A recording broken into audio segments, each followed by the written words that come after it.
ભગવાનને પ્રાર્થના કરજો હો. શું ખબર કે હે ભગવાન, અમને આપના ગુણાનુવાદ ગાવાનો આટલો મોકો મળ્યો છે, આટલો મોકો મળ્યો છે, તો હે પરમાત્મા અમને તાર. અને ખરેખર આપણે બધા ભૂલી ગયા છીએ. શું ખબર, માતાના ઉદરમાં ઊંધે માથે લટકતા હતા. જોજો હો, ડોક્ટરને તો ખબર હોય ખાસ, હે ને, ઊંધે માથે લટકતા હતા. અને ઊંધે માથે લટકતા લટકતા આપણે ભગવાનને પ્રાર્થના, એ મળમૂત્રના કોથળીની અંદર પડેલા પડેલા ભગવાનને આપણે પ્રાર્થના કરતા હોય છે. શું ખબર, હે ભગવાન તું મને આમાંથી બહાર કાઢ, હું તારું ભજન કરીશ. કોલ આપીને આવ્યા છીએ, જોજો હો, વારે વારે કોલ આપીને આવ્યા છીએ. ભગવાન હું તને નહીં ભૂલું, હું તને નહીં ભૂલું હો. અને પછી ભગવાનને દયા આવે, 9 માસ પૂર્ણ થાય અને સરસ મજાના બાળકનો જન્મ થાય.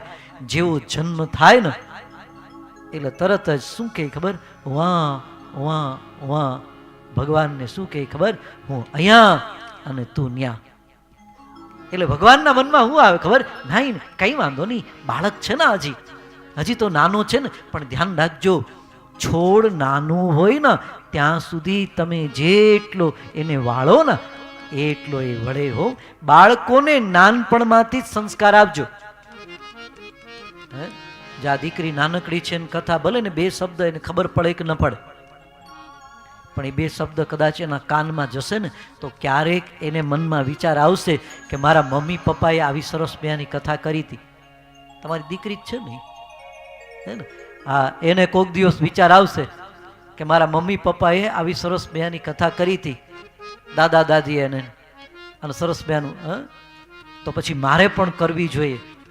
તો કદાચ એને એટલે નાનપણમાંથી જે સંસ્કારનું સિંચન કરેલું હશે. હું તો કહું કે તમારા બાળકોને નાનપણમાંથી જ રોજ એક ભગવદ્ ગીતાનો શ્લોક, વધારે નહીં તો કાંઈ નહીં, એક ભગવદ્ ગીતાનો શ્લોક વંચાવજો, એક શ્લોક. અને ભાગવતનું 1 પાનું એને વંચાવજો, 1 પાનું. નાનપણમાંથી સંસ્કાર આપજો. અને જો એ સંસ્કારનું સિંચન થતું જશે ને તો એ ભાગવતની વાત છે ને. હમણાં મારી વૃંદાવનમાં કથા છે 1 જૂનથી, તો આવી કથા ચાલતી હતી ને, એમાં કથાની પૂર્ણાહુતિ થઈ એટલે પછી જે યજમાન પરિવાર હતા એના ઘરે જે મહેમાન આવ્યા એને પછી એક ભાગવત આપવામાં આવ્યું. જેવું ભાગવત આપવામાં આવ્યું તો એ દીકરો નાની ઉંમરનો, બહુ કઈ મોટો નહીં, એ દીકરો ભાગવતને લઈ ગયો. જોજો હો, ભાગવતને લઈ તો ગયો, લઈ અને મેં એને કીધું હતું કે રોજ 1 પાનું વાંચજે. એને કીધું કે ના, હું રોજ વાંચીશ. હિન્દી ભાષી, ઇંગ્લિશ મીડિયમ સ્કૂલમાં ભણેલો, ગુજરાતી કંઈ આવડે જ નહીં. ભાગવત તો ગુજરાતીમાં હતું, ગુજરાતી શીખું છોકરાએ, ઈશાન એનું નામ છે, ગુજરાતી શીખું અને પછી રોજ રોજ ભાગવત વાંચે. એને રસ પડ્યો, આખું ભાગવત પૂરું કર્યું. અરે ભાગવત પૂરું કર્યું નહીં, એના મા બાપને કે મારે ભાગવત સપ્તાહ બેસાડવી છો.